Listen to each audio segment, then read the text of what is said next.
So with the weird cap situation heading into the offseason, it looks like some surprising moves and signings may be made in free agency.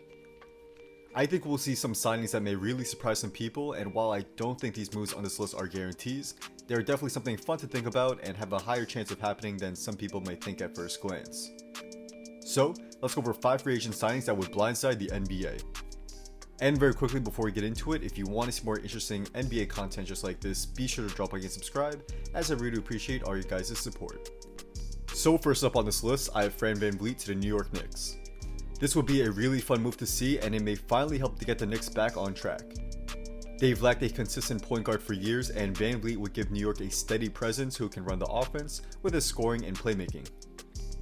He could help set up easy baskets for his teammates with his strong passing ability, but he has also thrived as of late with his ability to take it to the rim and shoot the 3-ball.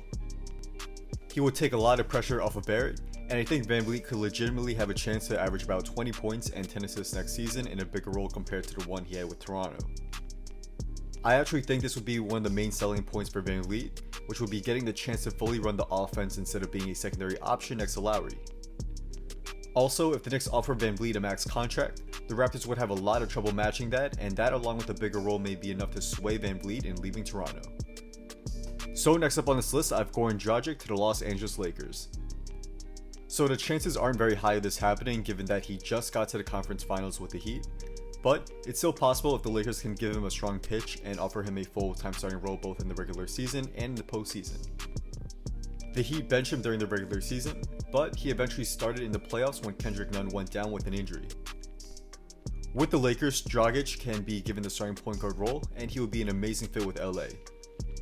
He would provide the Lakers with a scoring and playmaking guard who can play both alongside LeBron or also lead the second unit offense. Next to LeBron, he can take some offensive pressure off of him in terms of playmaking, but he can also be great as a spot-up shooter to help spread the floor. Dragic can also run the second unit offense himself in staggered minutes without LeBron on the floor, and he would help push the tempo and set things up for his teammates.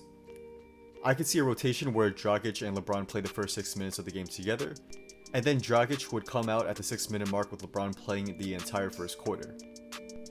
Goran would then come in to start the second quarter, come out at the 5-minute mark, and then LeBron could sub in for him here. Dragic would be a huge get for the Lakers if they are able to get him, and he would be an even more important acquisition if Rondo leaves the Lakers for another team this offseason as well. Alright, so next up I have Montrezl Harrell to the Toronto Raptors. This would be a really interesting one to see, and it could happen if Gasol or Ibaka leave this offseason. Harrell would provide the Raptors with a big boost on offense with his energy and his ability to get easy putbacks, and as a strong roll man in the pick and roll. Also, a Siakam and Harrell frontcourt combo will be disgusting on offense, though I do think Harrell would likely come off the bench with the Raptors. It's going to be interesting to see what kind of contract Harrell would get, as he did struggle in the playoffs with the Clippers this past season. Specifically, his defense was exposed, as he just isn't a very good rim protector, and we saw guys like Doncic and Murray take advantage of this. I do have hope that Coach Nurse can find a way to somewhat hide some of his weaknesses here, with his creative defensive schemes and his offensive strengths can definitely outweigh these problems in this case. We'll see what happens, but I think there's a strong chance that Harrell leaves this offseason, and that may just be to the Raptors. Now, we'll move on to DeMarcus Cousins to the Houston Rockets.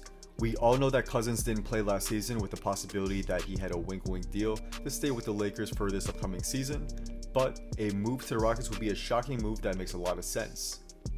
It may not be that great for the defense, but it may unlock a new part of the Rockets' offense if he even is just 70% of his former self. Cousins can help spread the floor for Houston with his 3-point shot, though he did struggle with this in Golden State, and his inside post game can give the Rockets a new option to their offense. They haven't really had a center who can do this since Howard, and even then Dwight wasn't a very good post player. I think a big three of Harden, Westbrook, and Cousins would give the Rockets some new hope in getting a chip next season, and I think it will be a risk that Houston needs to take given their disappointing finish in the playoffs this past season, and they just need to change things up. Also, on a side note, I was considering putting Thompson to the Rockets on this list, as he would be a great fit as well with Houston. He would be solid as a roll man and give Houston a big body to put on guys like AD and Jokic in the playoffs, and not to mention he would be pretty cheap as well. He's essentially a little worse version of Clint Capella, and the Rockets realized this past postseason that you do in fact still need a big man to compete for a chip in the NBA. With all this in mind, I do think we'll see them get one of either Thompson or Cousins in free agency. And for the final player on this list, I have Joe Harris to the Atlanta Hawks. This will be a low-key shocker and pains me as a Nets fan, as Harris has really developed into one of the best shooters in the NBA since joining Brooklyn. However, with Kyrie Irving talking about the Nets core and excluding Harris from this list back in December, I'm not too sure that Harris was really happy about that. Also, the Nets may not be able to match a crazy offer that Harris may get, and the Hawks have the cap space to make such a deal. If the Hawks offer something like a 3-year, $60 million deal, that may be just too much for the Nets to match, and the Hawks will get one of the best 3-point shooters next to Trey. A young Harris-Herter trio in certain lineups would arguably be the best shooting trio in the league, and opponents will have a lot of trouble chasing around Harris and Herter around curls and screens while still having to deal with Young's crazy long pull-ups. Also, keep in mind Harris has also turned into a very solid all-around player as well, as he's a good rebounder, passer, and cutter for his position. His defense is also very sound, and he's certainly not a negative on that end of the floor either. I think this will be an excellent signing for the Hawks, and it would really hurt the Nets more than people would expect. Harris was a big part of building the Nets culture, and who would they really have to replace all that he does? Prince is so inconsistent as a shooter, Temple is okay but nothing great and getting up there in age, so the Nets would have to pick up someone like Wesley Matthews, I guess, that will bolster their shooting again. As a Nets fan, I really hope this does not happen, but it's certainly possible, and would break my heart to see one of the core guys from that brutal 2016-17 season that spent so much time here developing, just to leave to another team a few years later.